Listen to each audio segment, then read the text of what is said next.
திருமந்திரம் பாயிரம் பாடல் 89. திருமூலர் வரலாறு. நந்தியின் அருள். பெற்றமும் மானும் மழுவும் பிரியற்ற தற்பரன் கற்பனையாகும் சராசரத்து அற்றமும் நல்கி அடியேன் சிரத்தினில் நற்பத முமளித்தானெங்கள் நந்தியே. வரி 1. பெற்றமும் மானும் மழுவும் பிரியற்ற. பெற்றம் என்பது காளை, ரிஷபம், நந்தி வாகனம் என்று பொருள். மான் என்பது மான், கைகளில் ஏந்தும் மான். மழுவும் பிரியற்ற என்பது மழு பிரியாத கோடரி, எப்போதும் கூடவே இருக்கும் என்று பொருள்.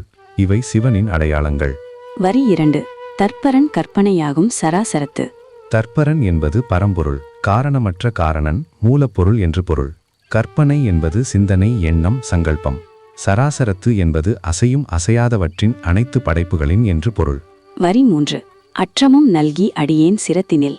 அற்றமும் என்பது எல்லையையும் முடிவையை, படைப்பின் எல்லையை என்று பொருள். நல்கி என்பது அருளி, கொடுத்து, வெளிப்படுத்தி. அடியேன் சிரத்தினில் என்பது என் தலையில், அடியேனின் சிரசின் மீது என்று பொருள். வரி 4. நற்பத முமளித்தான் எங்கள் நந்தியே.